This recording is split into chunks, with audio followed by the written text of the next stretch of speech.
माय मराठी माय बोलीचं महाचॅनल.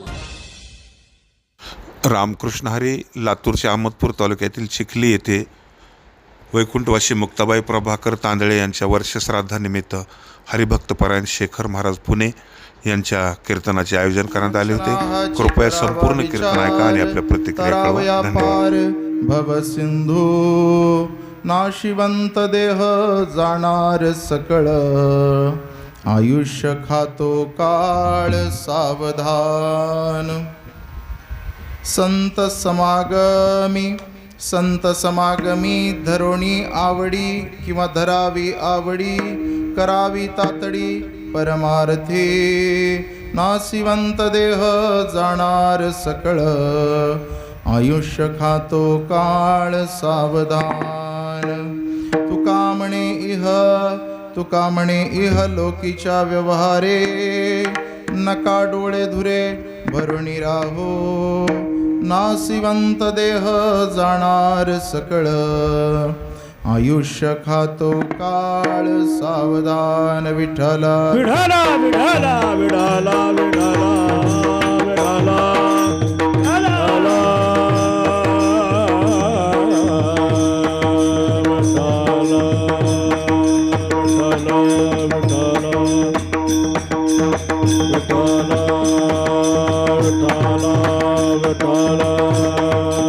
कुंडली कवरलाल विठ्ठल श्री ज्ञानदेव तुका. पंढरीनाथ भगवान ज्ञानेश्वर महाराज, गुरु संत तुकाराम महाराज, ब्रह्मश्री एकनाथ महाराज की जय. विठाला विठाला विठाला विठाला विठाला विठाला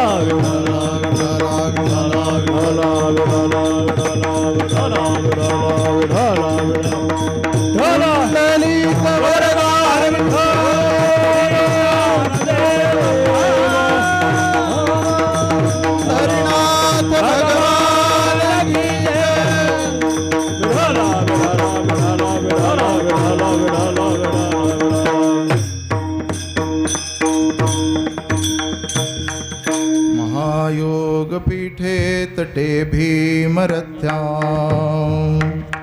वरं पुण्डरीकाय दातुं मुनीन्द्रैः.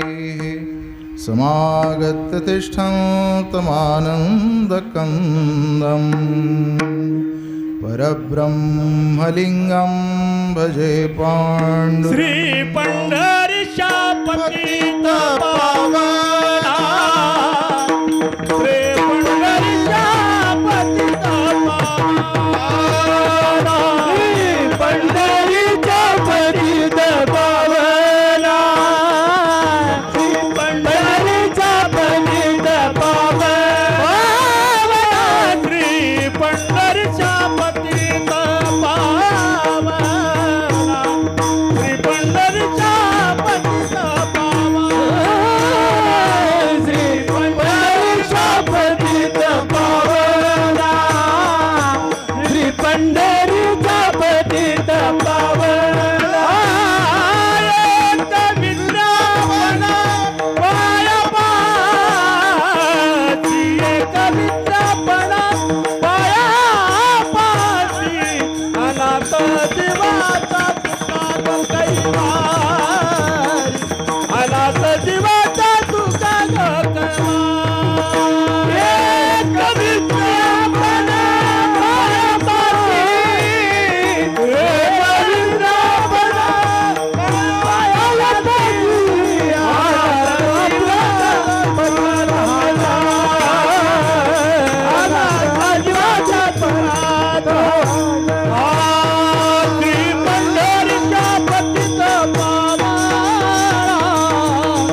नमो ज्ञानेश्वरा करुणाकरा दयाळा, तुमचा अनुग्रह लादलो पावन झालो चराचरी.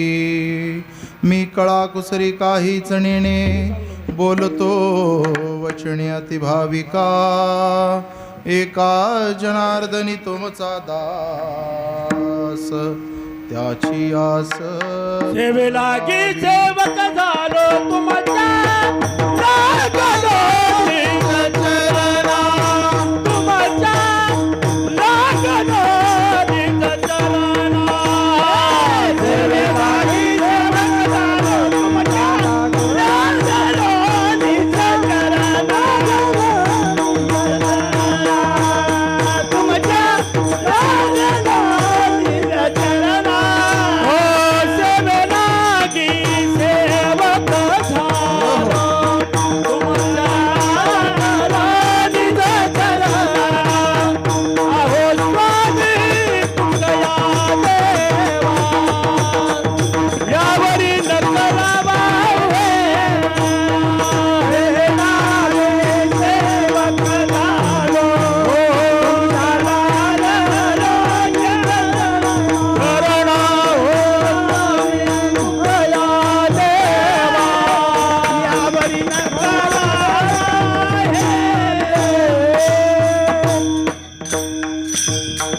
योऽन्त प्रविश्य मम वाचमि मां प्रसुप्तां सञ्जीवयत्यखिलशक्तिधरस्वधाम्ना.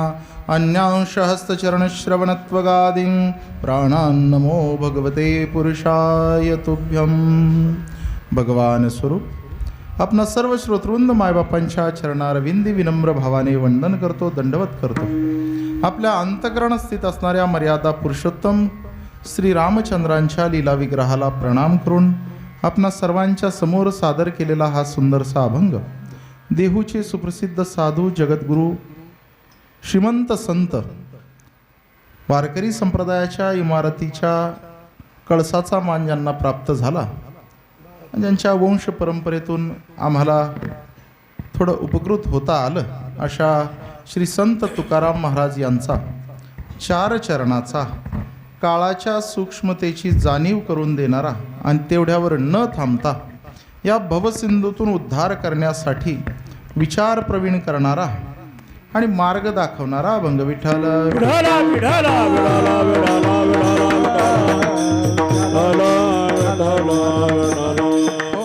अभंग आपल्या पाठातला परिचयाचा आहे. अंत्येष्टीच्या संबंधाने म्हटला जातो. वर्ष श्राद्धाला कीर्तनं घेतली जातात. क्षणाक्षणा हाची करावा विचार. प्रत्येक क्षणाला मनुष्याने विचार करणं गरजेचं आहे. का बरं? वर्षाकाठी केला तर काय बिघडेल का? जसा पेरणीचा विचार, वारीचा विचार वर्षाकाठी होतो. लग्नाचा विचार 18 वर्षातून. तुमच्याकडे लग्न किती वेळा करतात?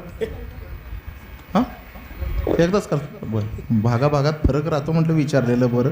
इकडं लग्नाचा विचार आयुष्यात एकदा परत करायचाच नाही.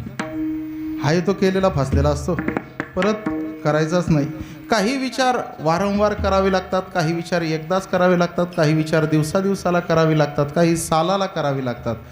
काही विचार असे आहेत ते क्षणाक्षणाला तो विचार करावा लागतो. त्या विचाराच्या संबंधाने हा अभंग आहे. प्रत्येक क्षणाला काही विचार करा. कशाचा करावं बाबा? हो, एवढंच करा. प्रत्येक क्षणाला विचार करा. तरावया पार भवसिंधू, याच्यातून पार होण्यासाठी तो विचार आम्हाला तुकोबराय करायला सांगतात. क्षणाची जाणीव करून देतात. बरं, आयुष्य छोटं आहे, अल्प आहे, त्यामुळे त्याची जाणीव करून देतात. मग काय करावं? अरे शरीर भरोसा नाही, याचा भरोसा नाही. या शरीराच्या संबंधाने आता तुम्हाला प्राप्त झालाय ना, हे भवसिंधू उतरून जाण्याचा प्रयत्न करा.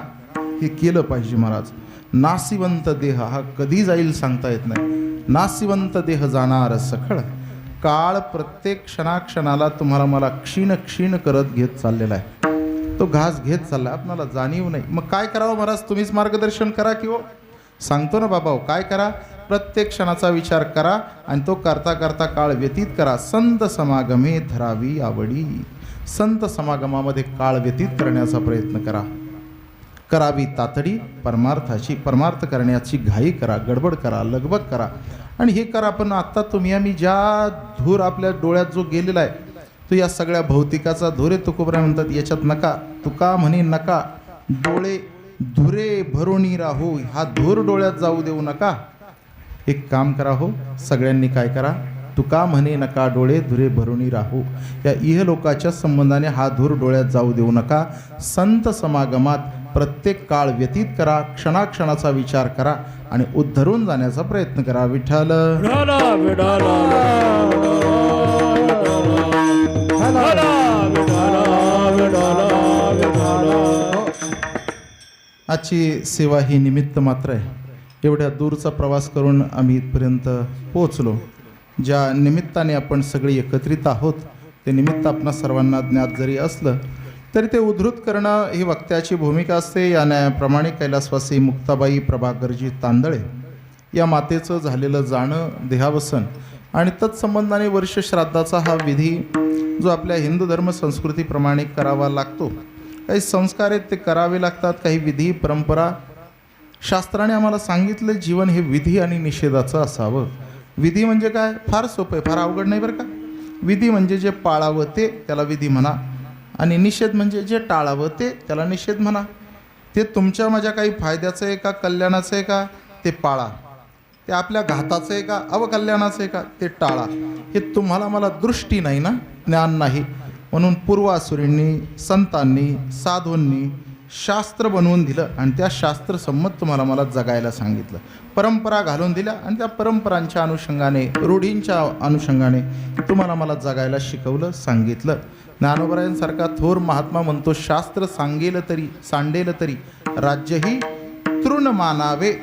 राज्य फुकट मिळत असेल पण शास्त्र म्हणाल ते नका घेऊ, ते शास्त्राला धरून नाही, तर ते राज्यसुद्धा कसपटासारखं, तृणासारखं दूर करा. म्हणजे काय, थोडक्यात शास्त्रसंमत आपणाला जगायला सांगितलं. या शास्त्राने काही विधी वैकल्याचं जीवन सांगितलं ना, तसंच आपण जगलं पाहिजे बरं का. ते आपली परंपरा आहे. मग अंत्येष्टी, मेलेल्या जीवात्म्याच्या संबंधाने अंत्येष्टीविधी करणं योग्य प्रकाराने क्रमप्राप्त आहे. कोणी करायचे, मागच्या पिढीने. पहा हे दोन्ही सोहळे आहेत बरं का. ज्ञानोबरांची भाषा आहे, जन्म मृत्यूच्या सोहळिया ना म्हणू नये धनंजया जियापरी. जन्म मृत्यूच्या, जन्माच्या सोहळिया आणि मृत्यूच्या सोहळिया. आपल्याकडे जन्माचा सोहळा साजरा केला जातो की, जन्म झाला, घरात एखादे लेकरू जन्माला आलं की आपण पेढे नाही दिले तर हक्काने भांडून मागतो, टिंगलटावाळी करतो, थोडीशी मस्ती मस्करी करतो आणि त्याच्याकडून पेढे, बर्फी काहीतरी मागवून घेतो, जिलाबी वगैरे लाडू काहीतरी मागवून घेतो. जन्माचा सोहळा आपण साजरा करतो. मग त्याचा हॅपी बर्थडे प्रत्येक वर्षाला. लहान पोराचे केले तर काय वाटत नाही. लहान पोराचे हॅपी बर्थडे, हॅपी बर्थडे, पहिलं वर्ष, दुसरं, 5वं, 7वं, 9वं, 10वं, 70-70चे हॅपी बर्थडे करतात. 70-70चे कसं काय करावं, त्याच्या हॅपी बर्थडेला केक कापतात, त्याला केक चावायला सुद्धा दात राहिलेले नसतात आणि त्याचा हॅपी बर्थडे करतात. कसं काय बरं. आमच्याकडे एक म्हाताऱ्याचं अवघडच झालं. ते पोरांनी ते मेणबत्त्या डेकोरेट केलं, सगळं लावलं, ते केक आणि केक म्हाताऱ्याला भरवला. केक म्हाताऱ्याला भरवला आणि म्हातारंच आजारी पडलं. का, ते मेणबत्तीच खाली म्हाताऱ्याने. काय करावं गड्या. वाढदिवस करावं ते छोट्या पोरांचे करा, मग मोठ्यांचे करायचेत ना, मग ते वाढदिवस कथा कीर्तनाच्या माध्यमातून साजरे करा. ग्रामदैवत आहे आपलं, ग्रामदैवताला जा, अभिषेक करा, थोडा नैवेद्य दाखवा. काही लोकांना, गरजू मंडळींना भोजन द्या, काहींना वस्तू लागतात त्या दानपुण्य कमावण्याचा प्रयत्न करा. वाढदिवस साजरा करण्याच्या परंपरा कशा आहेत पहा. जीवाचा सोहळा 2 वेळा मोठा होतो. एक जन्माचा सोहळा आपण साजरा करतो, पण मृत्यूचा सुद्धा सोहळाच करायला सांगितला आहे. तो सोहळा झाला पाहिजे. आपुले मरण पाहिले म्या डोळा, तो झाला सोहळा अनुपम्य, तो झाला सोहळा अनुपम्य, तो झाला सोहळा अनुपम्य, तो झाला सोहळा अनुपम्य. आपुले मरण पाहिले डोळा,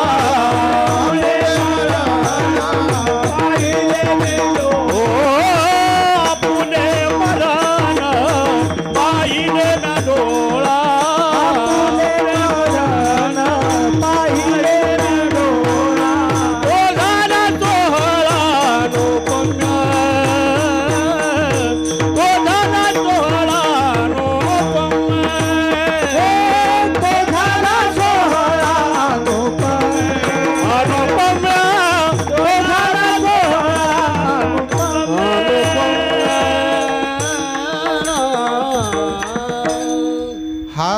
सोहळा सगळ्यात महत्त्वाचा. जन्माच्या सोहळ्याला आपल्याला कळत नव्हतं, तसं मृत्यूच्या सोहळ्याला तरी कुठं काय कळतं म्हणा.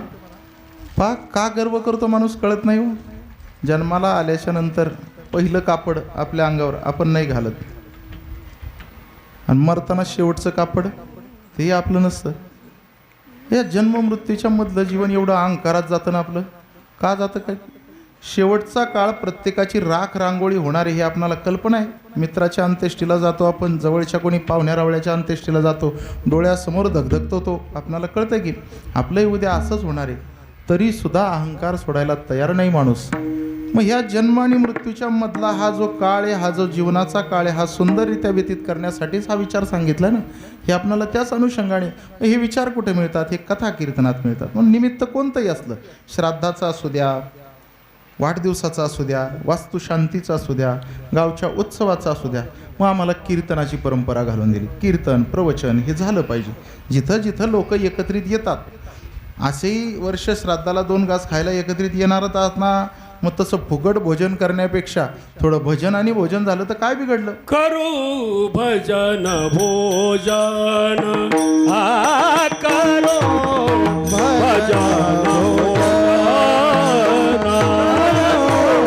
भजन भोजन करो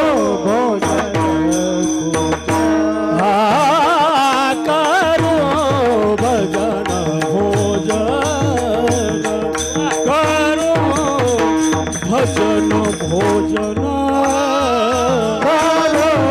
भजन भोजन.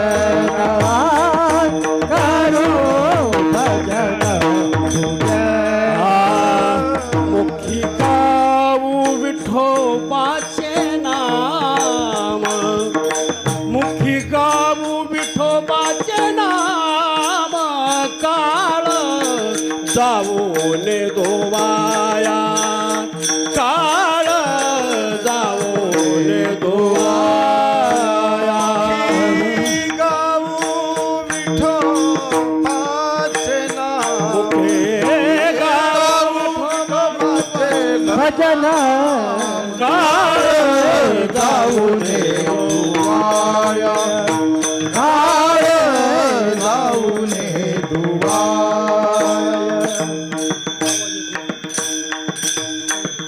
काळ वाया घालवायला सांगितलंच नाही आम्हाला. ही एकत्रित आलोय ना, तर एकत्रित आल्याच्या नंतर काय करावं? काहीतरी भजन करावं आणि मग भोजन करावं. लोक एकत्रित आल्याच्या नंतर समाजाच्या काहीतरी कल्याणाचं हातावर ठेवण्याची आपली परंपरा आहे. म्हणजे तीच ही कीर्तन प्रवचन कथा परंपरा. मग अशी मला म्हटले पाटील आमचं बोलत होते, ग्रंथ लावला जातो, नवनाथ श्रावणात लावले जातात, आलटून पालटून ग्रंथ लावले पाहिजे. ह्या परंपरा आहेत. पावसाळ्याच्या दिवसामध्ये बाहेर निघणं मुश्किल होतं, रोगराई बळावलेली राहते. काय करावं? काय नाही, मग श्रावणात ग्रंथ लावा, ग्रंथ लावा. 4-2 गोष्टी देवादिकांच्या कानावर पडतील, भक्तांचे चरित्र कानावर पडतील.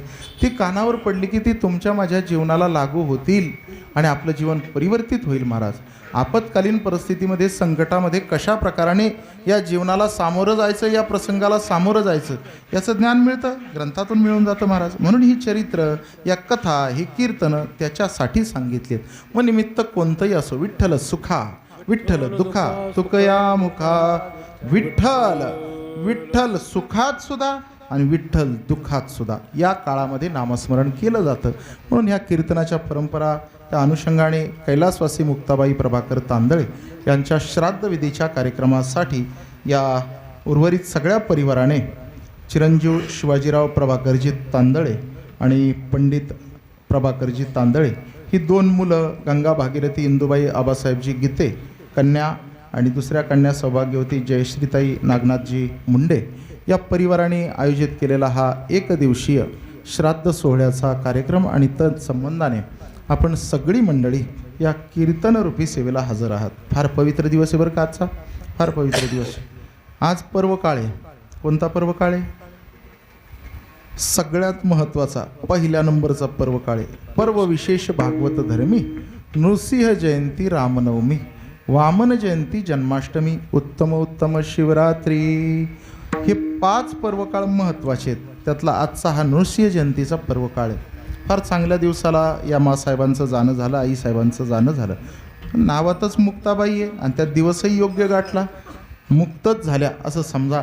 परंतु आपल्याला परंपरेप्रमाणे जे सांगितलं जातं तो प्रवास तो आज त्यांचा थांबला आणि आज हे वर्ष श्राद्ध केलं की त्या पुढच्या गतीला जायला मोकळ्या झाल्या. गरुड पुराण नावाचा ग्रंथ आहे, ऐकलाय का तुम्ही? ग्रंथ ऐकलाय का? ग्रंथाचं नाव ऐकलंय? नाव ऐकलंय. ग्रंथामध्ये प्रवास सांगितलाय. इतका सुंदर ग्रंथ आहे. या कर्मभूमीला आल्याच्या नंतर तुम्ही मी कशा प्रकाराने जीवन व्यतीत करावं याच्यासाठी जो सजग करतो तो ग्रंथ म्हणजे गरुड पुराण. त्या गरुड पुराणाच्या वाचनाने तुम्हाला मला मृत्यू हा निंदनीयतेचा नाही तर वंदनीयतेचा विषय हे कळून जातं. मृत्यू हा भीतीचा विषय नाही, मृत्यू हा नीतीचा विषय हे कळून जातं.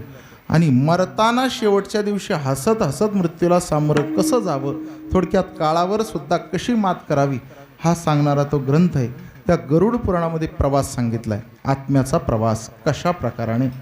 ज्या दिवशी देह पडतो ना, देह पडला मग ते कुणाचे देह कसे पडतात, पुण्यवानाचा कसा, पाप्याचा कसा, त्याचं स्वतंत्र विवरण आहे.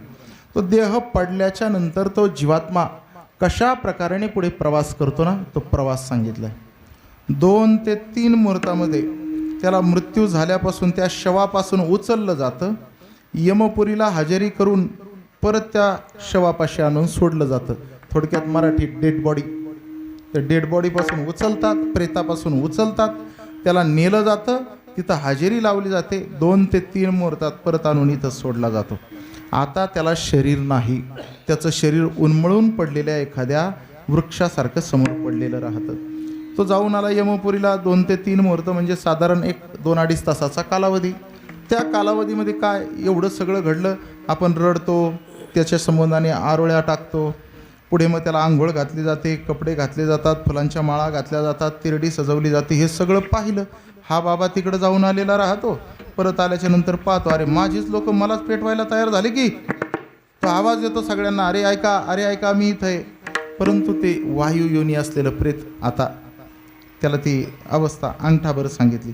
त्याला कळत नाही की मला हे लोक पाहू शकतात, हे त्याच्या लक्षात येत नाही. जेव्हा तो ओरडू ओरडू थकून जातो तेव्हा त्याच्या लक्षात येतं, अरे मला तर कोणी पाहूच शकत नाही, आता मी शरीरात नाही. तेव्हा तो निश्चित उभा गप्प उगी राहतो आणि शांत राहून कोण काय करतं ते पाहतो. तो तिथंच आहे बरं का तो जीवात्मा.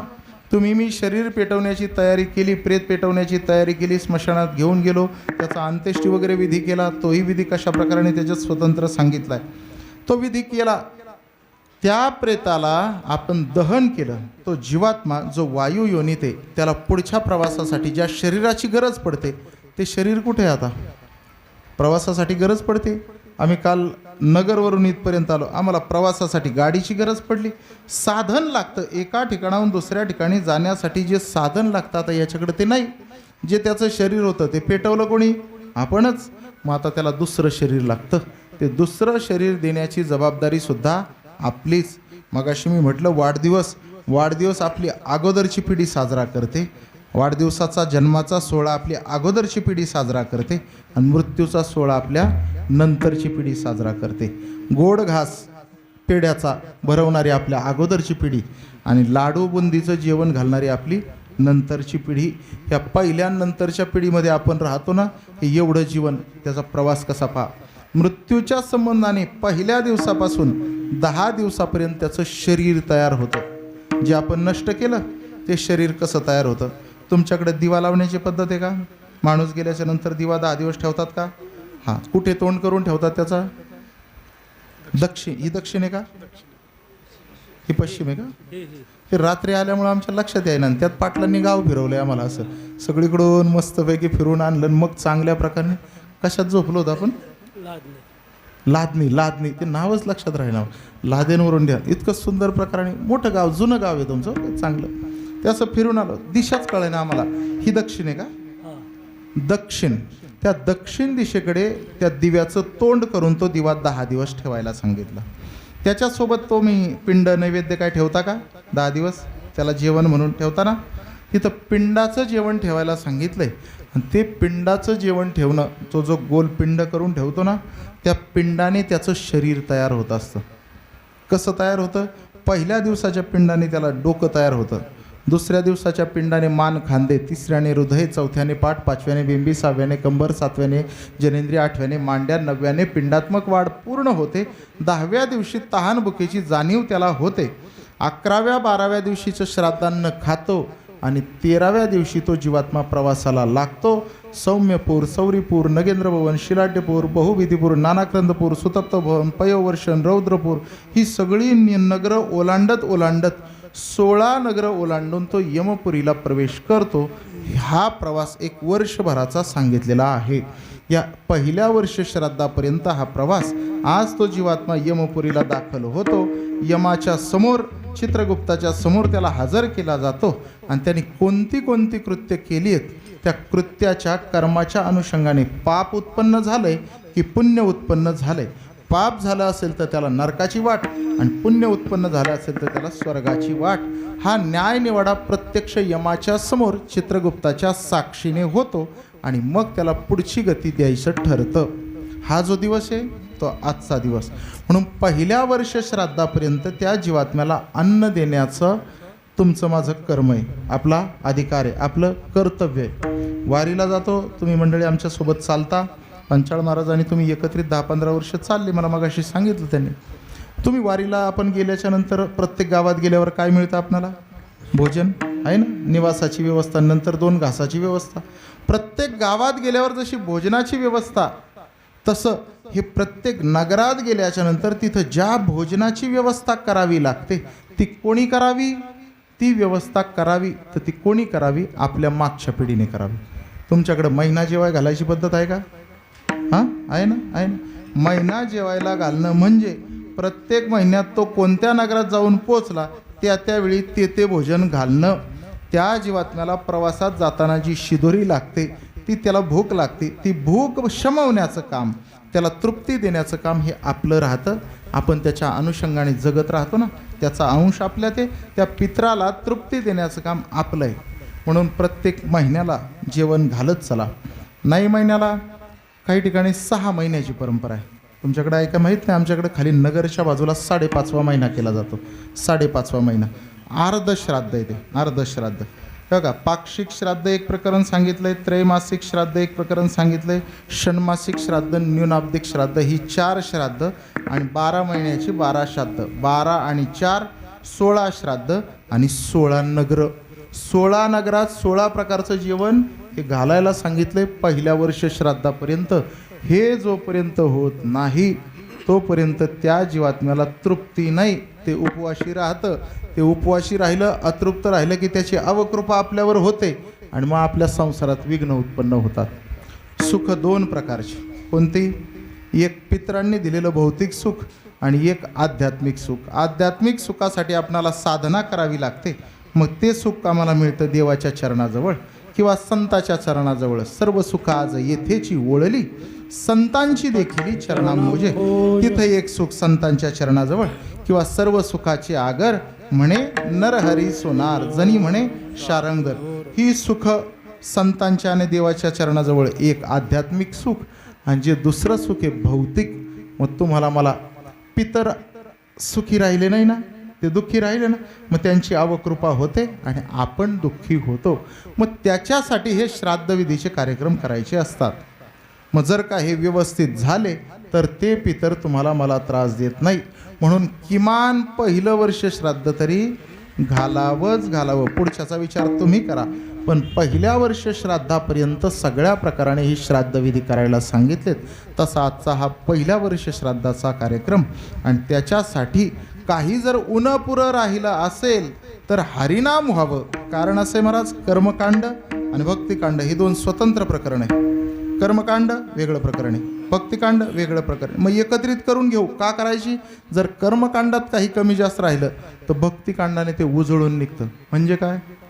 एखाद्याचं कपड्याचं दुकान असेल, त्याच्यात काही कमी जास्त झालं तर त्याचं दुसरं सोन्याचं दुकान आहे, सोन्याच्या दुकानातून त्याची भरपाई निघेल. सोन्याच्या दुकानात, एक कपड्याच्या दुकानात 5-10 हजाराचं मागं पुढं झालं, सोन्याच्या दुकानात थोडंसं मागं पुढं झालं. सोन्यात भरपूर प्रॉफिट आहे, फायदा आहे, होऊन जाईल. पण जर सोन्याच्या दुकानात नुकसान झालं तर कपड्याच्या दुकानी इकलं तरी भरून होईल का? नाही ना होणार गाड्या. मग हे जसं कर्मकांडात काही उणीव राहिली तर ती भक्तिकांड भरून काढतं. कारण भक्तिकांड हे अंतरंगातल्या प्रेरणेने भावनेने ओथंबून भरलेलं आहे. ही नामस्मरण आहे ना सगळ्या दोषाची निवृत्ती करतं, हे आम्हाला ज्ञानोबरायांनी सांगितले. राम माझे झाले गयावर जना, माझे झाले गयावर जना, झाले तयावर जना,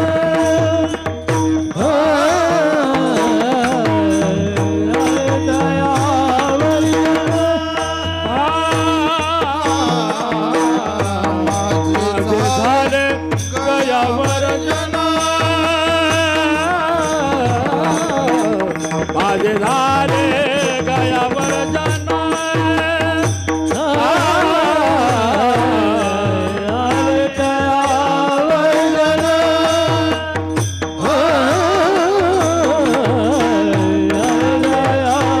जना, फिटले पितराचे ऋण, फिटले फिटले फिटले फिटले पितराचे ऋण, माझे झाले गयावर जना, माझे झाले गयावर जना, फिटले पितराचे, फिटले पितराचे ऋण, झाले दयावर जना, झाले दयावर जना.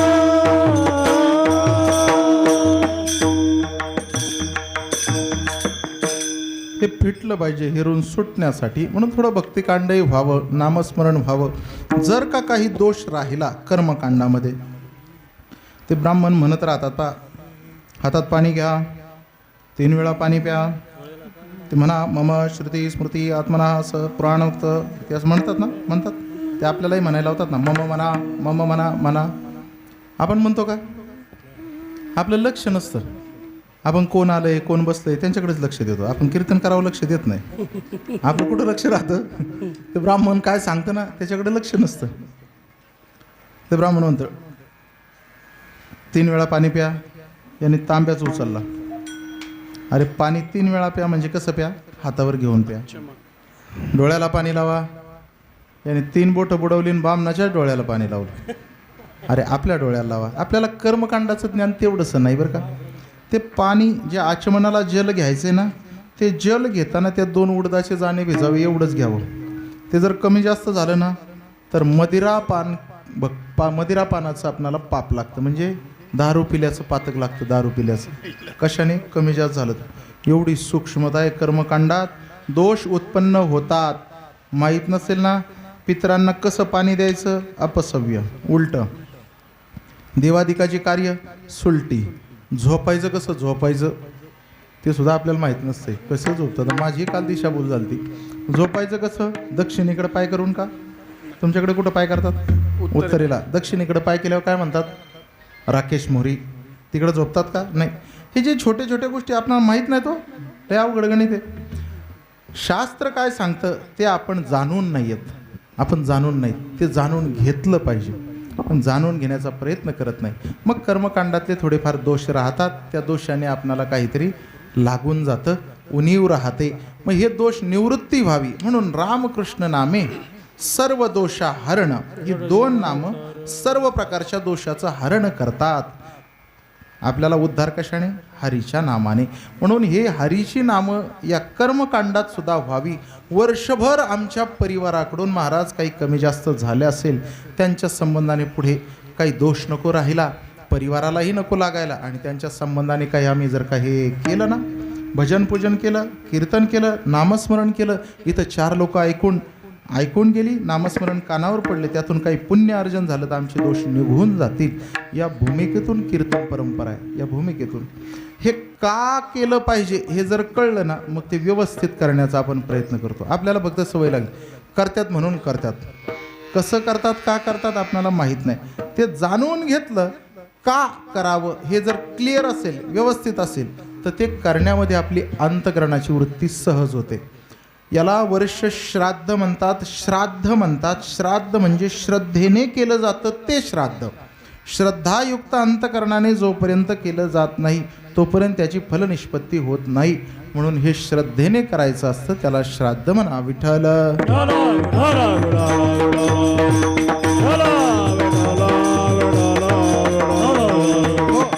हे कर्म केलंच पाहिजे. मनास कर्मापासून आपण बाजूला जाऊ शकत नाही. इथं मृत्यूलोकात आलोत ना तर आपण कर्मप्रवृत्तच आहोत. कर्म करावंच लागणार, कोणालाही तुम्हाला मला गत्यंतर त्यातून नाही. मग हे कर्म करताना मग ते कशी करावी. कर्मातून काही पाप उपजतं आणि काही पुण्य उपजतं. महाराज हे पाप कोणत्या कर्मातून आणि पुण्य कोणत्या कर्मातून उपजतं, मग त्या अनुषंगाने कर्माचा सिद्धांत जाणून घ्यायचा. पाप परपीडा आणि पुण्य परोपकार, एवढी सोपी व्याख्या कोणत्याच शास्त्रात नाही जी संतांनी करून दिली. आपल्यापासून दुसऱ्याला काहीतरी त्रास होतोय, त्याच्यातून पापाची निवृत्ती, पापाची उत्पत्ती झाली. आपल्यापासून कोणाला तरी बरं वाटतंय, समजून घ्या पुण्याची उत्पत्ती झाली. एवढं सोपं आहे. फार अवघड मला बोलता येत नाही, मला बोलायचंही नाही. मला सोपंच सांगायचं आहे. तुमच्या माझ्यापासून कोणाला त्रास होऊ नये म्हणजे पुण्य निर्माण व्हायला लागलं. दुसऱ्याच्या दारात पडलेल्या एखाद्या चिंधीला पाहून सुद्धा मला चोरायची भूमिका होऊ नये, ही अंतःकरणाची वृत्ती झाली ना तर ही चांगली वृत्ती म्हणा. ही स्वर्गाची दरवाजे उघडणारी वृत्ती आहे. जाता जाता दुसऱ्याच्या दारातल्या शेवग्याच्या शेंगा दिसल्या, ते कधी लग्नाला जातं आणि कधी तोडून आणते. असं जर का डोक्यात आलं, समजून घ्यायचं नरकाचे दरवाजे आपल्यासाठी बनवलेले आहेत. दुसऱ्याचं काही चोरायला वृत्ती होऊच नाही, आपल्यापासून दुसऱ्याला काही त्रास होऊच नाही. अशी वृत्ती, ही कर्माची वृत्ती जर का झाली ना, आपण पुण्याच्या मार्गावर समजून घ्या. हे पाप काय पुण्य काय हे समजलं, हे कर्म कसं करावं हे आपल्याला कळून जाईल. फार सोपं आहे बरं का, फार सोपं आहे. भक्ती प्रकरण फार सोपं आहे. साधं राहणं फार सोपं आहे. आपण फार त्याला अवघड करून ठेवलं. मोठ्या मोठ्या पूजा घातल्या तरच देव प्रसन्न होतो ना आपल्याला पुण्य मिळतं, अजिबात नाही, अजिबात नाही. छोट्यातलं छोटं, साध्यातलं साधं, सहज कर्मसुद्धा तुम्हाला मला उत्तम गतीला घेऊन जाऊ शकतं. उत्तम गतीला, उत्तम छोट्यातलं छोटं कर्म. माता माऊल्या, तुम्ही बाहेर जाता येत नाही, काही कार्य असेल तेव्हाच बाहेर पडता. ही मंडळी फिरत राहतात. घरात बसून सुद्धा तुम्हाला उत्तम गती प्राप्त करता येऊ शकते. आलेला अतिथी, सकाळी आम्ही काय त्या माऊलींनी सेवा केली, पाटलीन बाईंनी आमची. महाराज पाणी, मला माझ्या घरातले लोक सुद्धा एवढ्या प्रेमाने सेवा करत नाही, एवढी सेवा करून दिली. आलेल्या अतिथीची सेवा करणं, त्या सेवेच्या अनुषंगाने सुद्धा उत्तम गती. घरात बसल्या बसल्या तुम्ही दुसऱ्याकडून पुण्य मिळवू शकता. इतकं सोपं प्रकरण आहे ते. अतिथी जाता प्राणमुख पुण्य जाय निषेक. नाथ भागवत सांगतं, जर का आपल्या दारातला अतिथी पाहुणा तसाच गेला तर तो तसाच नाही गेला, तो आपल्या घरातलं पुण्य घेऊन गेला.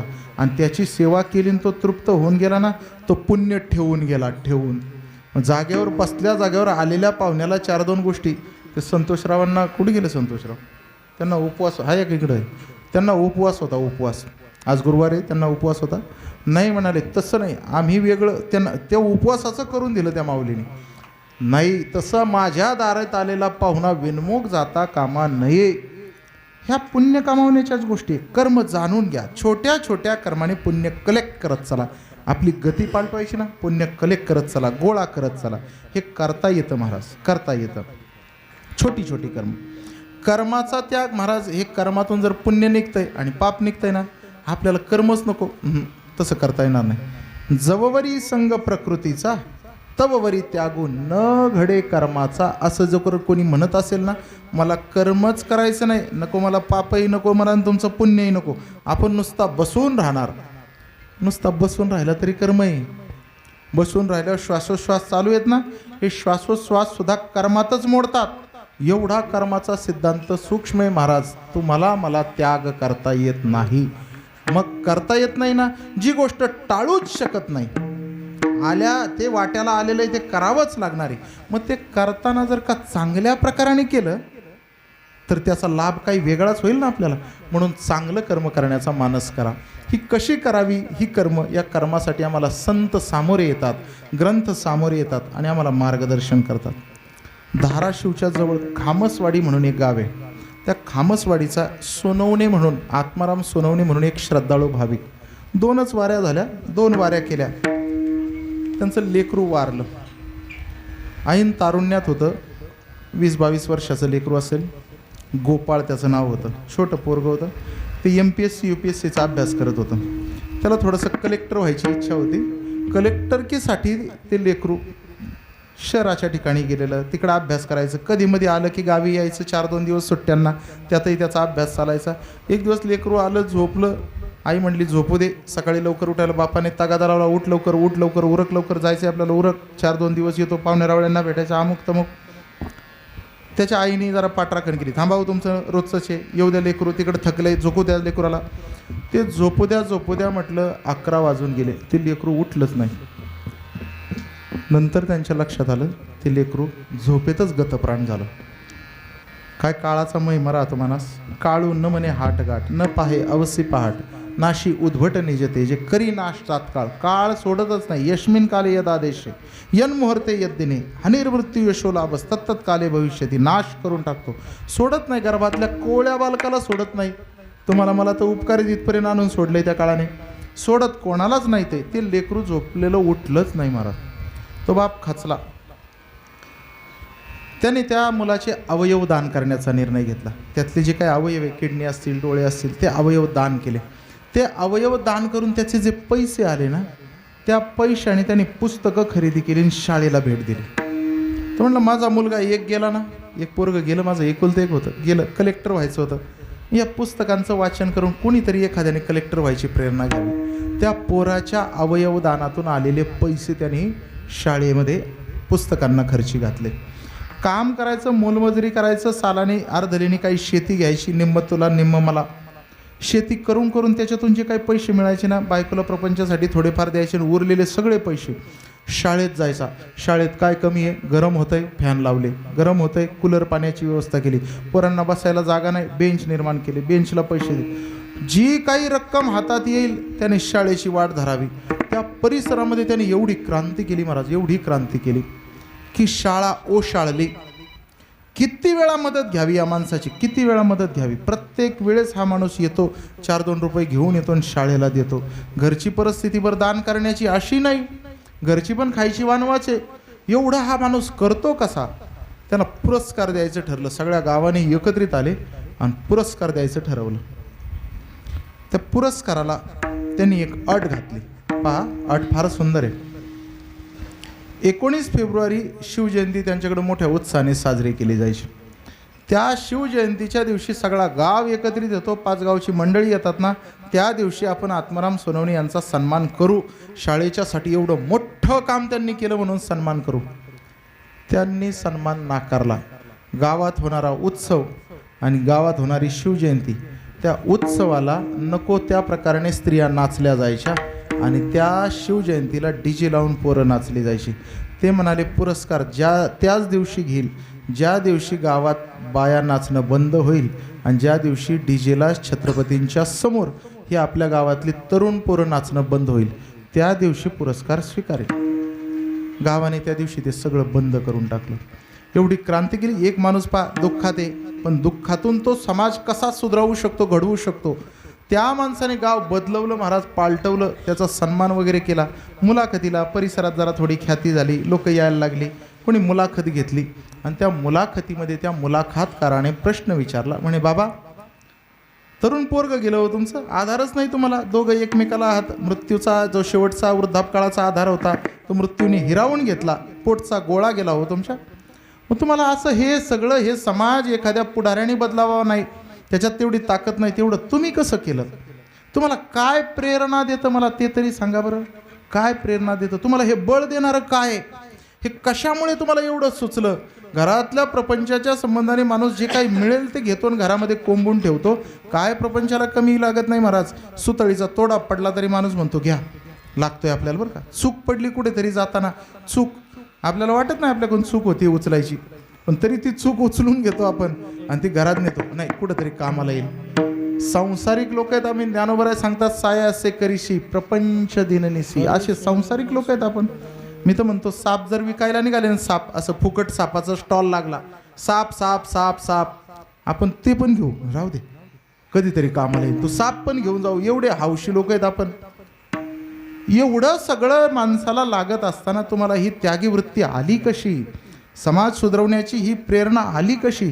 तुम्हाला बळ देणारं काय? तुमचा तो बळ देणारा सोर्स, तो स्तोत्र ते काय हे आम्हाला जाणून घ्यायचं आहे.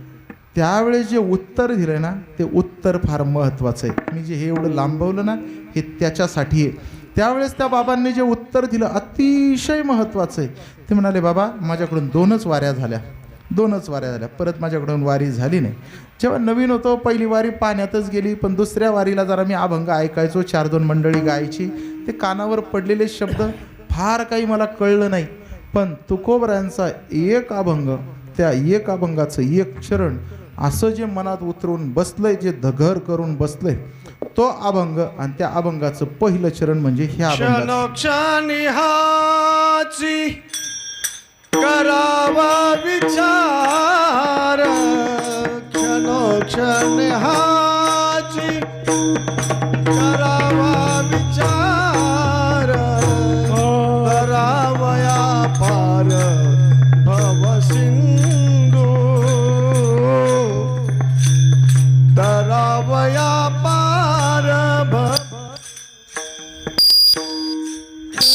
क्षणी हाची हाची करावा विचार,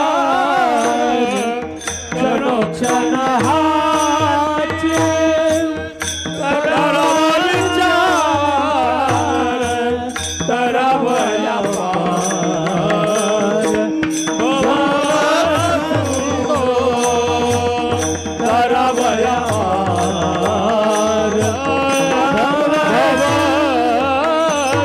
नाशिवंत देह जाणारे सकाळ, नाशिवंत देह जाणारे सकाळ, आयुष्य खातो काळ सावधान, आयुष्य खातो काळ सावधान. क्षणोक्षणी हाची करावा विचार, क्षणोक्षणी हाची करावा विचार, करावया पार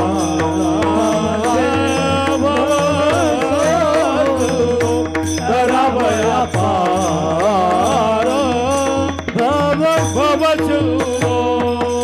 क्षणोक्षणी हाची करावा विचार, करावया पार भवसिंधू, करावया पार भवसिंधू, करावया पार भवसिंधू. क्षणोक्षणी हाची करावा विचार, करावया पार भवसिंधू, करावया पार भवसिंधू, करावया पार भवसिंधू.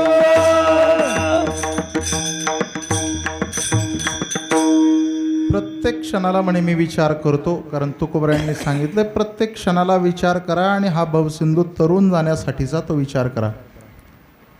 क्षणभंगूर नाही भरवसा. मला त्या दिवशी कळालं, ज्या दिवशी माझं लेकरू गेलं त्या दिवशी मी ठरवलं, जर का क्षणाचा सुद्धा भरोसा नाही, माशी पख पाखडे तव हे सरे, हे उडून जातं महाराज. देह जाईल, देह जाईल, देह जाईल, देह जाईल, देह जाईल,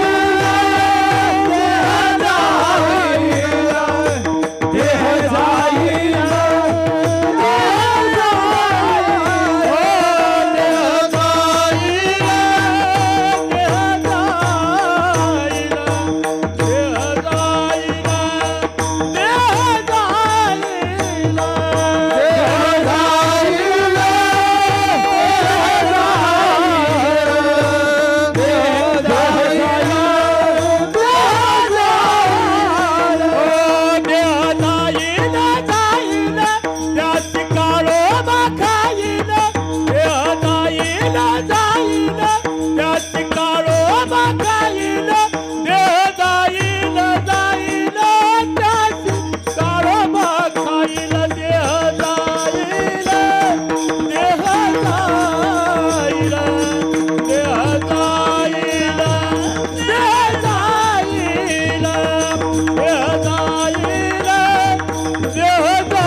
देह जाणारे प्रत्येकाचा जाणारे, तो जाईल, काळ त्याला खातोय.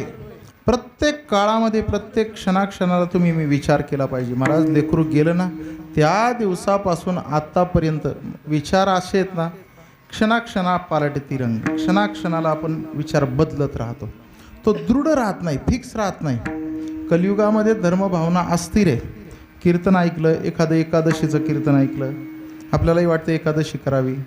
कधी कधी एखाद्या कीर्तनकाराने उत्तम प्रकाराने माळेचं महत्त्व सांगितलं ना, तुळशीचं महत्त्व सांगितलं, आपल्यालाही वाटतं तुळशीची माळ घालावी, ज्याला नाही त्याला वाटतं, पण ते तेवढ्यापुरतंच वाटतं, ते परत नाही वाटत.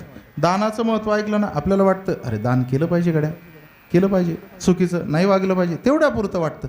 कलियुगामध्ये धर्मभावना उत्पन्न होतात, नाही असा भाग नाही, पण त्या स्थिर राहत नाही, त्या अडिग राहत नाही. ऐकल्याच्या नंतर तशी मनोवृत्ती होत नाही, ती तेवढा काळ होते, इच्छा होते आणि ती विरून जाते. मग ही कायमची टिकण्यासाठी कायम विचार केला पाहिजे. म्हणून विचाराची सूक्ष्मता सांगितली. विचार कधी करायचा? क्षणाक्षणाला करायचा. जर का वर्षातून एकदाच विचार केला तर फक्त श्रावण दर्शाल. प्रत्येक क्षणाला विचार कराल, कारण क्षणभंगूर नाही भरवसा. इतका क्षण महत्त्वाचा, इतका क्षण महत्त्वाचा आहे. एक तर मृत्यूचा, नाही तर जन्माचा. हे दोन क्षण तुम्हाला मला सांगायचे, जे या योगाने आज जी तिथी आहे त्या तिथीच्या योगाने तो क्षण महत्त्वाचा आहे. मरताना ती कथा मी काही फार लांबवणार नाही, माझ्याकडे वेळ तेवढा नाही. तुम्ही सगळ्यांनी ऐकलं असेल, आजामेळाचं चरित्र इथं माहीत नाही असा माणूस सापडायचा नाही. प्रत्येकाने ऐकलंय, आजामेळा अंतमरणासी पातला, तो वरी स्मरला नाही, तुझं प्राण जाते वेळी म्हणे नारायण तया लागे विमान पाठविले. तो आजामेळा मरताना शेवटच्या काळात भीतीने, नीतीने, प्रीतीने नाही, भीतीने नारायण म्हटला, पोराला आवाज दिला होता, त्याच्यासाठी विमान आलं का नाही. मरतानाचा एक क्षण कारणीभूत ठरला वरती वैकुंठाला जायला. एक क्षण बरं का, एक क्षणभराचं नामस्मरण त्याला कारणीभूत. मरतानाचा क्षण मृत्यूला कारणीभूत आहे, आणि जन्माला येतानाचा क्षण तो सुद्धा असाच कारणीभूत आहे. आज ज्यांचं अवतरण आहे, ज्यांचं अवतरण आज होतं आहे, त्या भगवंताने तुमच्या माझ्यासाठी लीला केल्या तर अवतरण केलं आहे. त्या अवतरणाचा जो आजचा पवित्र दिवस आहे नृषीय जयंतीचा, नृषीय जन्माचा, त्याच्या अनुषंगाने कथा आहे. त्या प्रल्हादाचा बाप, त्याचं नाव काय? काय नाव आहे त्याचं? हिरण्यकश्यप. इथल्या प्रल्हादाचं नका सांगू, तिकडच्या प्रल्हाद, हिरण्यकश्यप ना. त्या हिरण्यकश्यपाचा भाऊ, त्याचं काय नाव? हिरण्याक्ष. हिरण्याक्ष. अक्ष म्हणजे डोळा, अक्ष डोळा. हिरण्य म्हणजे सोनं, ज्याचा सोन्यावर डोळा असा तो हिरण्याक्ष. कोणाकोणाचा सोन्यावर डोळा आहे बघून घ्या. ज्याला लई सोनं आवडतं ना, माझं 3.5 तोळे कापडतील. मर्यादेत आणि कष्टाने कमवलेल्या व्यतिरिक्त सोनं जर अंगावर धारण केलं तर आपण हिरण्याक्ष म्हणायचं. हिरण्याक्ष. त्याच्यात कलिवास करू शकतो. स्वकष्टार्जित सोनं असावं, धोंड्याच्या महिन्यात गोळा केलेलं नसावं. आलाय ना धोंडा यंदा, देतात बा, तोळा देतात, पण आता नाही कॅपॅसिटी राहिली लोकांची. 2.5 आणि 2 आणि 1.5 लोकांच्या पुढं ते सोनं गेले, अवघड. हिरण्याक्ष. त्या हिरण्याक्षाने पृथ्वी पाताळात नेली. देवाने वराह अवतार घेतला आणि त्याला मारलं. त्याला मारून पृथ्वी मोकळी केली.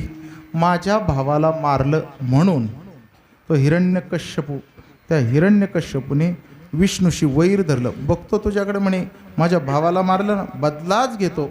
आणि बदला घेण्यासाठी त्याला काही बळ पाहिजे ना, विष्णूला मारायचे तर बळ पाहिजे, म्हणून तो तपश्चर्येला निघाला. घरी गेला, बायकोला सांगितलं, बघ सांगतो तुला, ऐक, तपश्चर्या करून येतो, बल मिळवतो आणि विष्णूला दाखवून देतो मी काय चीज येते. माझ्या भावाला मारतो काय, बदला घेतो. गावामध्ये तोपर्यंत कोणी नाव घ्यायचं नाही.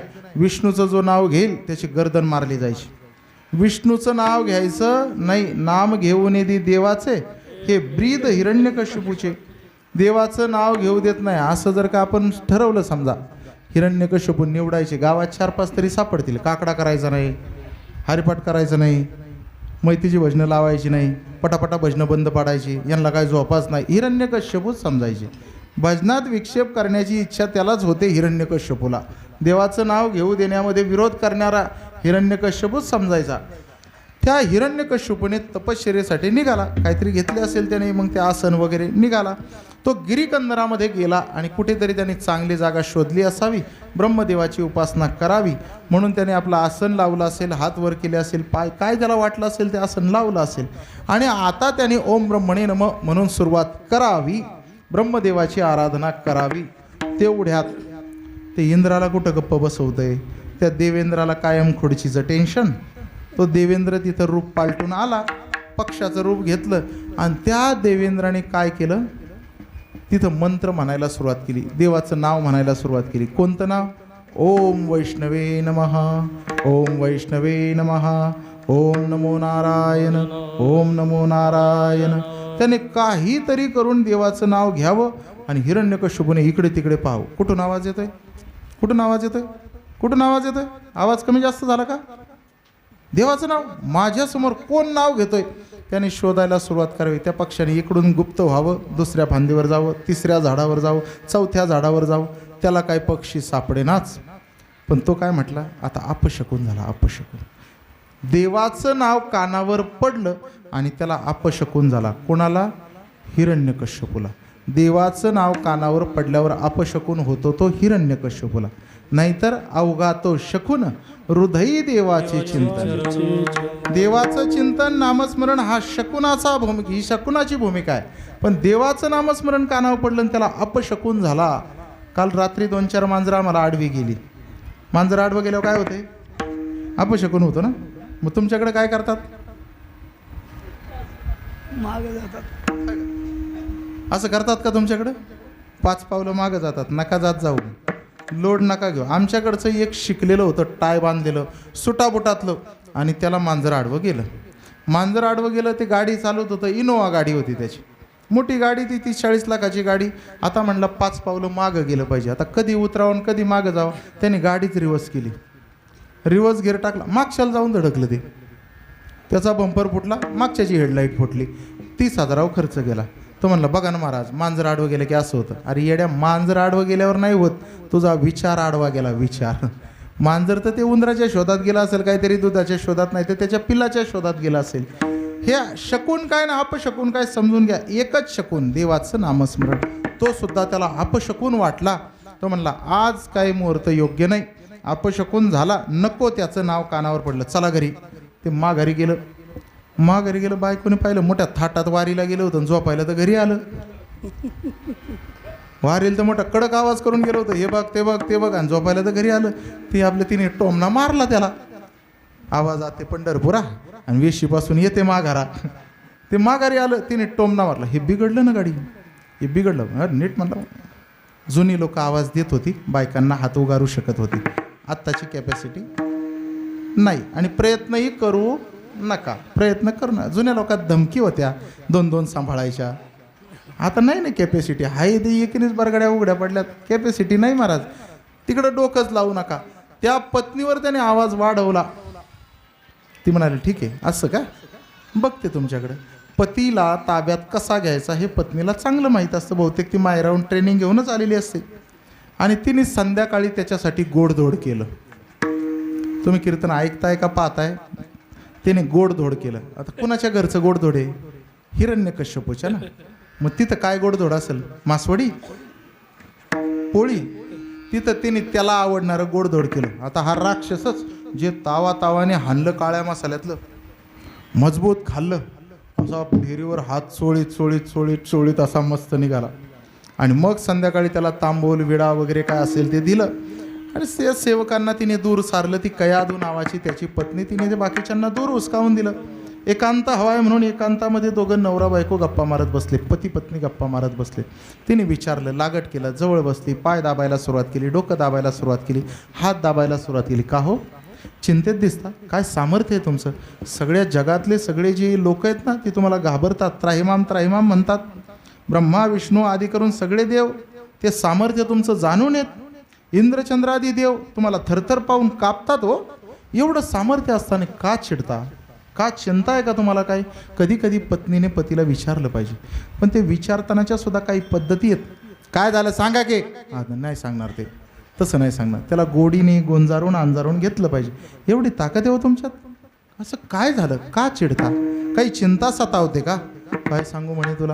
त्याने सांगायला सुरुवात केली.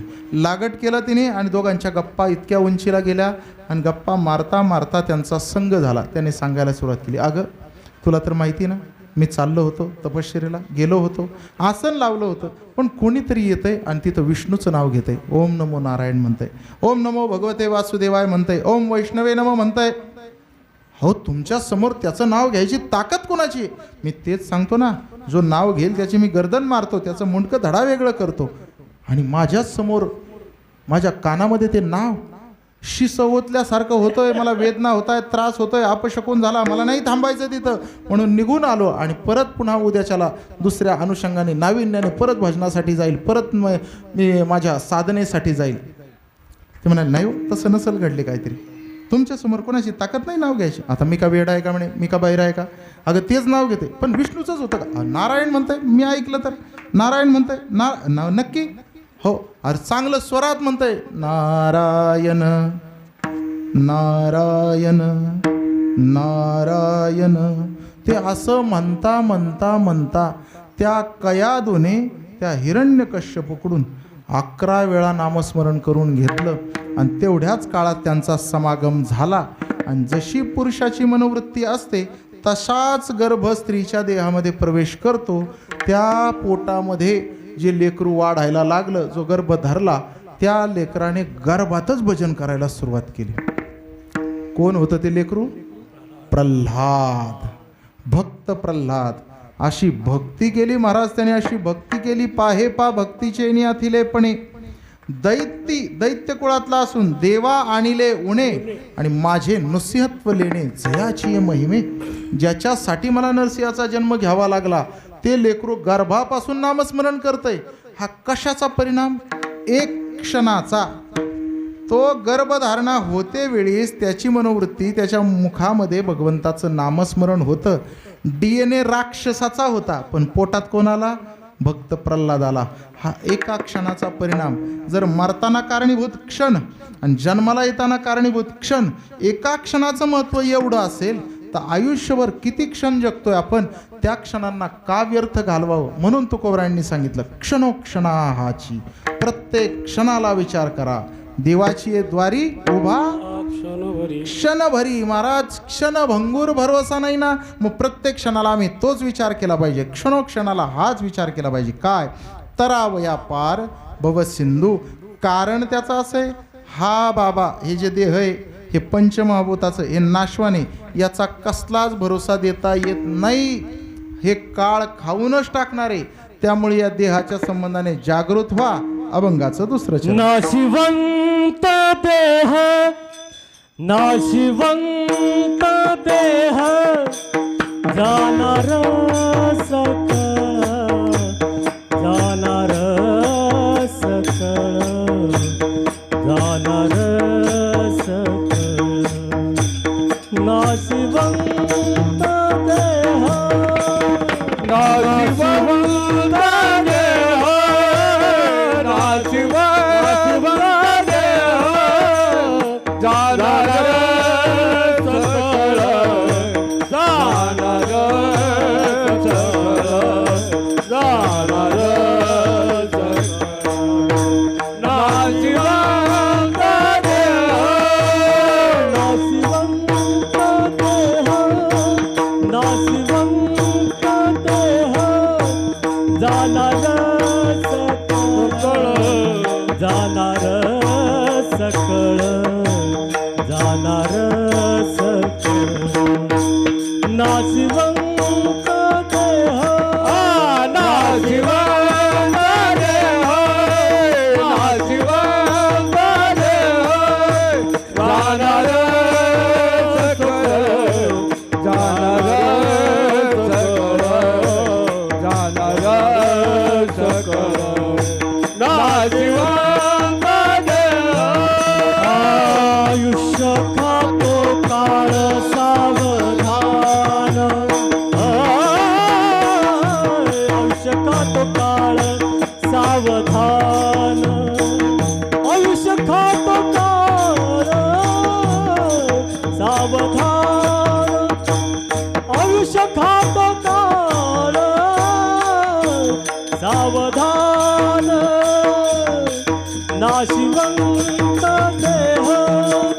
नाशिवंत देह जाणार सकळ जाणार सकळ जाणार सकळ नाशिवंत देह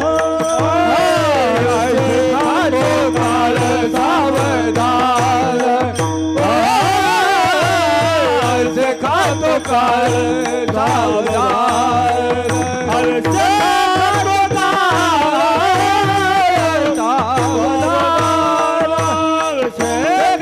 खातो काळ सावधान नाशिवंत नाशिवंत जाणार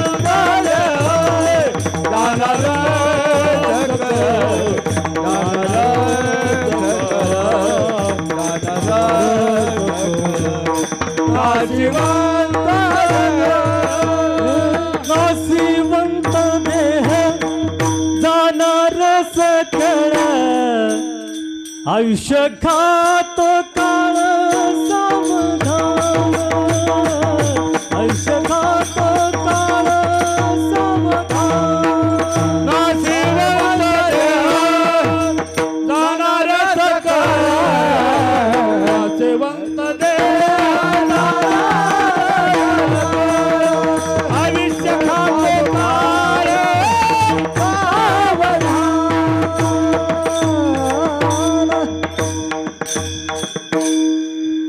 हे शरीर नाशवाने महाराज हे संपत चाललंय. आपल्या लक्षात येत नाही कालपासून आजपर्यंत कीर्तन सुरू झाल्यापासून आत्तापर्यंत आपण क्षणाक्षणाने मेलेलो आहोत. प्रत्येक क्षणाक्षणाला आयुष्य क्षीण क्षीण होत जातंय.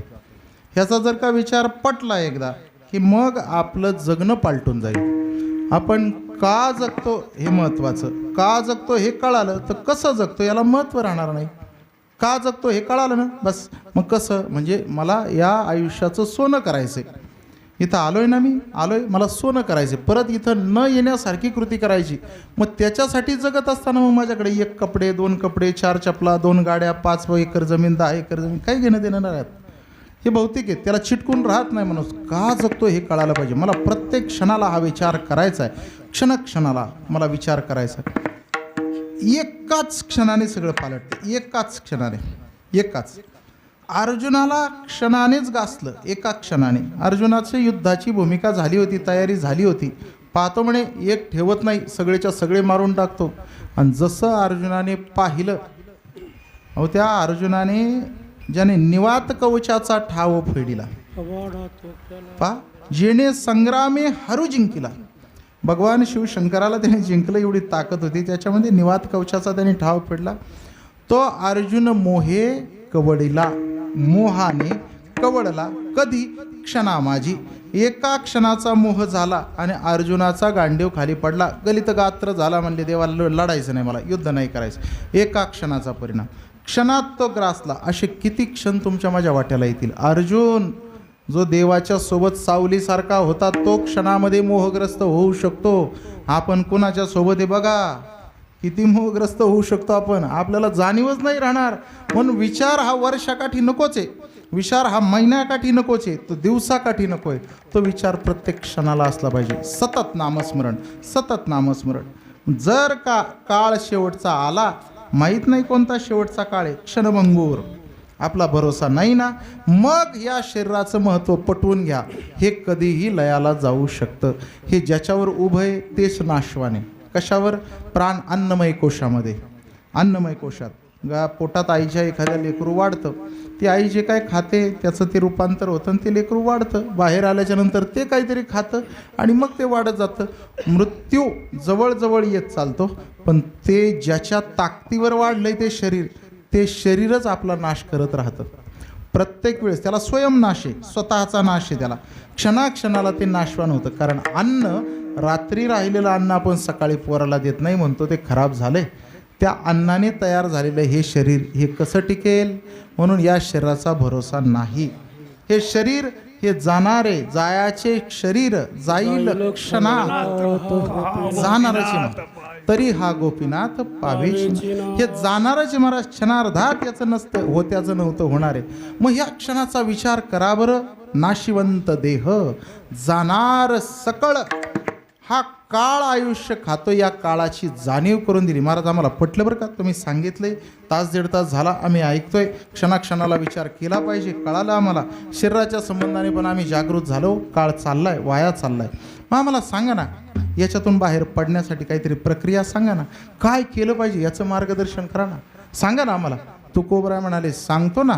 ते सांगतो की संत संत समागमी धरावी आवडी, संत समागमी धरावी आवडी, संत समागमी धरावी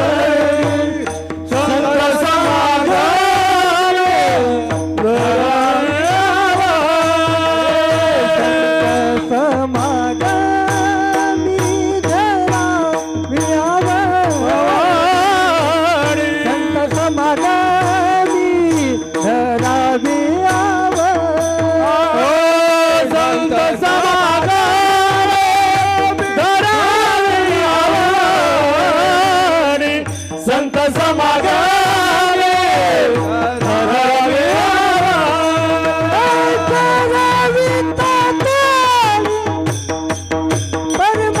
परमार्थाची करावी तातडी, परमार्था करावी तातडी, परमार्थाची करावी तातडी, परमार्था करावी तातडी, परमार्थाची करावी तातडी, परमार्थाची करावी तातडी, परमार्थाची करावी तातडी, परमार्थाची श्रीवंत देह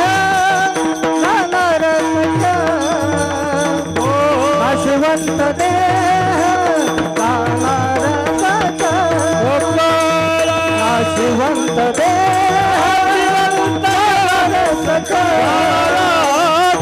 नाशिवंत देह जाणार सकळ, नाशिवंत देह जाणार सकळ, नाशिवंत देह जाणार सकळ, नाशिवंत देह जाणार सकळ, नाशिवंत देह जाणार सकळ.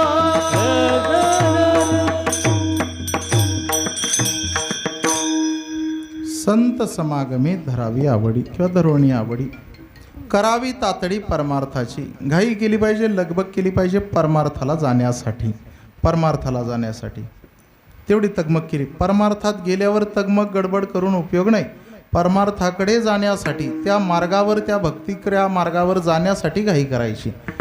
आणि आता आपण घाई करताना दिसतो ना, ते घाई करताना दिसतो भक्ती मार्गात आल्यावर. इथं आल्यावर गडबड करा. उरका उरका उरका उरका लवकर हरिपाठ उरकून घ्या, घ्या काकडा उरकून, चला चला निघायचं लवकर, उरका पुढचं. हे उरका उरकीची प्रकरणं नाही. हे दमाने कीर्तन असलं जोरात झालं, कीर्तन असलं जोरात झालं, काय महाराज नाचला, काय पोरं नाचले, काय धिंगाणा घातला. कीर्तन धिंगाण्याचं थोडं शांतीने संयमाने ते काही समजलं पाहिजे, काही उमजलं पाहिजे, त्या अनुषंगाने कीर्तन. गडबड करून इथं उपयोग नाही. इथं उपयोग नाही. इथं येण्यासाठी गडबड करायची, इथं आल्यावर नाही गडबड करायची. इथं आल्यानंतर गडबडी करणारे वाढलेत. तुमच्याकडे मैतीला भजन लावतात का? अंत्येष्टीला भजन लावतात ना? लावतात. आमच्याकडे पण लावतात. ते मैतीचं भजन बंद करणारे ते लय ॲक्टिव्ह राहतात. त्याला कळत तर काय नसते. जसा आग्नी डाग दिला की ते तिकडून बंद कर बंद कर बंद कर. अरे तू दम धर थोडा. त्या भजनाला उतरणी आहे, थोडा माऊलीचा अभंग, थोडं भजन होत ते शेवट ते दमानी शिस्तीमध्ये भजन बंद करायला जे पहिले पळत सुटतात, गडबड करतात. इतकी लोक गडबड करतात. थोडं निवांत करा भाऊ, निवांत करा. इकडे येण्यासाठी घाई करा. कीर्तनाला येण्यासाठी घाई करा ना. कीर्तनात आल्यावर काय घाई करता सारखं मग घड्याळ पाहता. ते 1 वाजले काय? मला तर वाटलं 11:30 वाजले. असू द्या असंही कधी कधी असलं पाहिजे. मग जरा दमाने चालता येतं ना, दमाने. हे जरा घड्याळ थोडी आपली बंद पडलीच पाहिजे, जरा विसर पडला पाहिजे आपल्याला, काळ थांबला पाहिजे ना थोडा वेळ. बंद, भजन बंद करा, प्रवचनं बंद करा, कीर्तनं बंद करा, असं नाही घडलं पाहिजे महाराज. गडबड करू नका, थोडं दमाने शांत चित्ताने भजन करण्याचा प्रयत्न करा. कीर्तन श्रवण थोडं शांत चित्ताने करण्याचा करावी. तातडी परमार्थी, परमार्थाकडे जाण्याची घाई करायची, परमार्थात गेल्यावर घाई नाही करायची. झडझडोनी वहिला निक ये भक्तीची या वाटेला, तरी पावसी अव्यंग निजधाम माझे. कधी झडझडून हातातली कामं सोडा, झटक्याने कामाला लागा. कुठे लागा? भक्तीच्या वाटेला. त्या वाटेवर जाण्यासाठी घाई करा ना. बस पकडायची 11ची, बस पकडण्यासाठी आधीची कामं झटकून 11ला बसला जा. बसमध्ये गेल्यावर घाई करून उपयोग आहे का? घाई करायची बस पकडेपर्यंत, 11ला पोचेपर्यंत. भक्तीच्या वाटेवर येईपर्यंत घाई करायची, पण इथं आल्याच्या नंतर अजिबात घाई करायची नाही. हळूहळू ढाळे ढाळे केवतेने एक वेळे मार्गाचे निबळे निश्चित. हे पोचणार तुम्ही खात्रीशीर. इथं आल्यावर गडबड करायची नाही. इथं येऊन उगी बसायचं, निवांत पडून राहायचं. भजन कानावर पडतंय ते ऐकायचं, कीर्तन कानावर पडतंय ते ऐकायचं, शांत बसून राहायचं. सांगणाऱ्याचा भाव कसला असो आपल्याला घेणं देणं नाही, बसणाऱ्यांचा भाव कसा असेल घेणं देणं नाही. तुम्ही चांगल्या भावाने श्रवण करा, इथं भक्ती मार्गावर तुम्हाला फळ मिळणार. इथं प्रत्येकाच्या स्वानुभवाने फळ आहे. इतका सुंदर भक्ती मार्ग आम्हाला संतांनी घालून दिलाय ना. मग याच्यासाठी काय करावं लागेल? संत समागम. संत समागम, नामस्मरण करायचे तुम्हाला ना, संत समागम करा. त्याने दुप्पट होतं, दुप्पट. जे सुख आपल्याला नामस्मरणाने मिळतं तेच नामस्मरण जर संत समागमात केलं तर ते अजून दुप्पट होतं. नाटाच्या अभंगात तुकोबाराय सांगतात ना, सुख या संत समागमे नित्य दुनावे तुझिया नामे. तुझं नामस्मरण घेता घेता संत समागम जर होत असेल तर ते सुख मल्टिपल बाय 2 दुप्पट होतं, दुप्पट दुनावलं जातं. म्हणून नामस्मरण करा. कसं करा? विठोबा रखुमाई, टाळी वाजवा.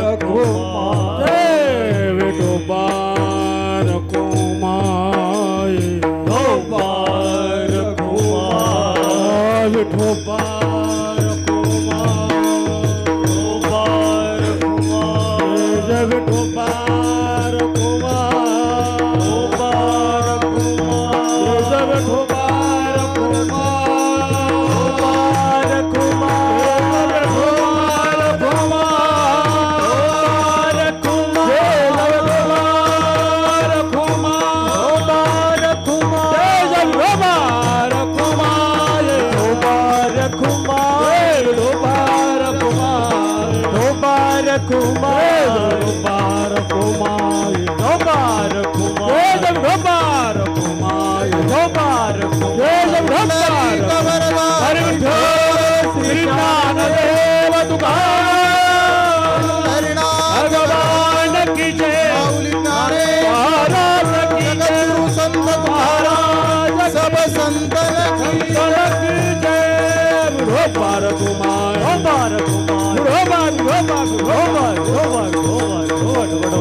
संत समागमात नामस्मरण करण्याचा प्रयत्न करा.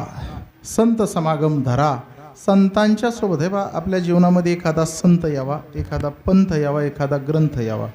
एखादा ग्रंथ अगदी छोटा असला तरी चालेल. हरिपाठासारखा छोटा ग्रंथ नाही डोक्यात बसला तर खिशात तर बसतो, तेवढा तरी असावा आपल्या जीवनात. नाही ज्ञानेश्वरी, नाही भागवत, नाही गाथा, एवढा छोटासा आपल्याला पचेल असा छोटासा, एवढाच तेवढा तरी आपल्या खिशात असावा. एखादा ग्रंथ असावा, एखादा पंथ, वारकरी संप्रदायासारखा पंथ असावा. ज्ञानोबा तुकोबांच्या सोबत आम्हाला चालता यावं. संत ज्या मार्गाने गेले तेनेची पंथे चालू जातात. न पडे गुंता कोटे, काही आपल्याला गुंता पडणारच नाही त्यांच्या मागं. शीतळ हा पंथ माहेराची वाट. त्या अनुषंगाने आम्हाला एखादा पंथ वाट्याला यावा, एखादा ग्रंथ असावा, एखादा पंथ, एखादा संत जीवनात यावा. कोणताही संत एखादा तुमच्या माझ्या जीवनात, त्याचं चरित्र तुम्हाला मला आदर्श व्हावं, असा एखाद्या संतांचा समागम करण्याचा प्रयत्न आपण करावा. सुख संतांच्या समागमात आहे. संत समागमे तातडी करा बरं, गडबड करा बरं. करावी तातडी परमार्थी. संत समागम धरून तातडी करण्याचा प्रयत्न करा. आपली अडचण ही झाली, तुकोबराय परत अलर्ट करतात, जागृती देतात, तुम्हाला मला सावधान करतात. सावधान एवढाच शब्द आपल्याला लक्षात राहतो. शुभमंगल सावधान, तेवढंच आपल्या डोक्यात आहे सावधान. अरे इकडं सावधान व्हा, इथं सावधान व्हा. तुकोबराय म्हणतात हे जे बाहेर भौतिक रूपाने दिसतंय ना, हा सगळा धूर आहे, धूर. तुका म्हणे लोकीचा व्यवहार, तुका म्हणे लोकीचा व्यवहार, म्हणे लोकीचा व्यवहार, तुका म्हणे लोकीचा व्यवहार, तुका म्हणे लोकीचा व्यवहार, तुका म्हणे लोकीचा व्यवहार, तुका म्हणे लोकीचा व्यवहार, तुका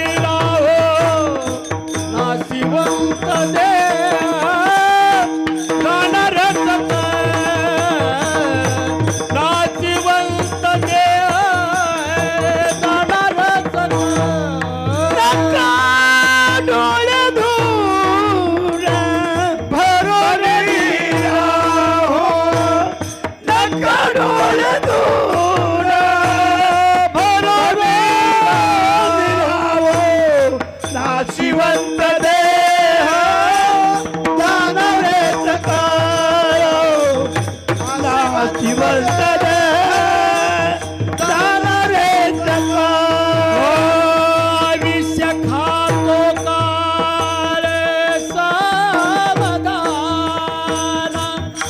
सावधान, अविष खातो काळ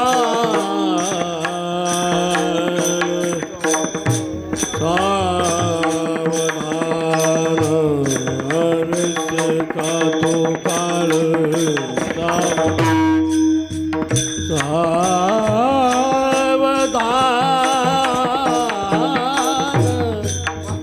अविष खातो काळ, अविष खातो काळ, अविष खातो काळ, सावधान, सावधान, सावधान, अविष खातो काळ, सावधान, अविष खातो काळ,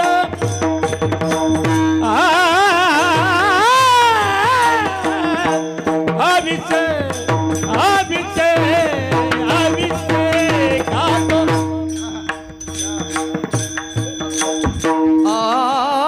अभिषेक खातो काळ,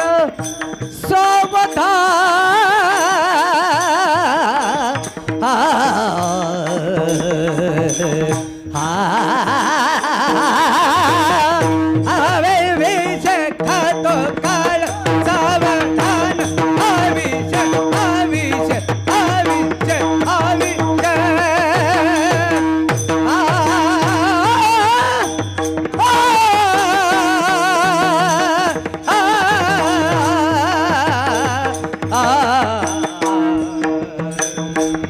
अभिषेक खातो काळ, सावधान, सावधान, सावधान, सावधान, सावधान, सावधान, आ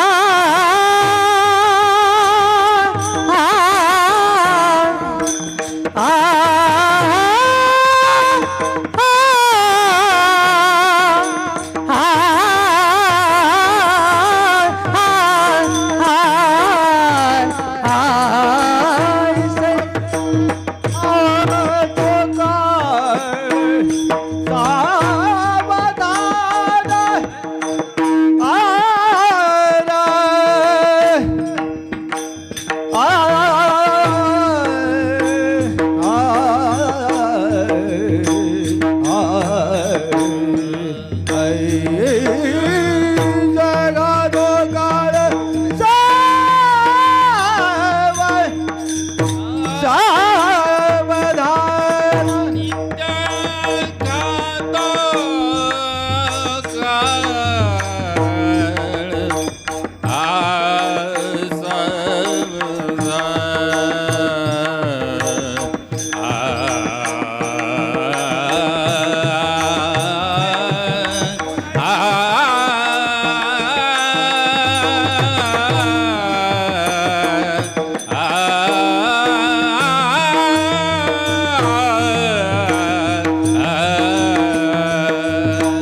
नित्य खातो काळ सावधान नित्य खातो काळ नित्य खातो काळ आयुष्य खातो आ आ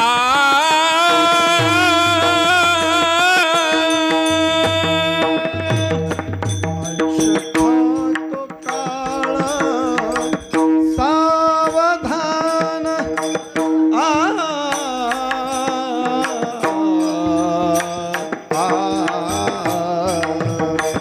आयुष्य खातो काळ सावधान आयुष्य खातो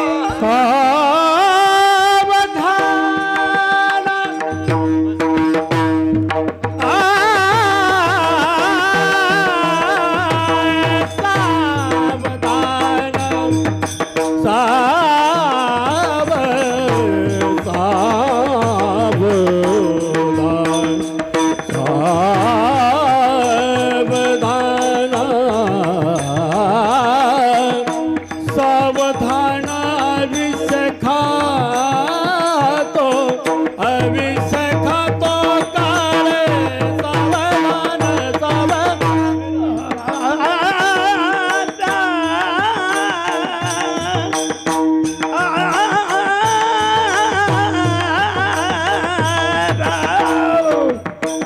ऐसे खातो काळ सावधान सावधान सावधान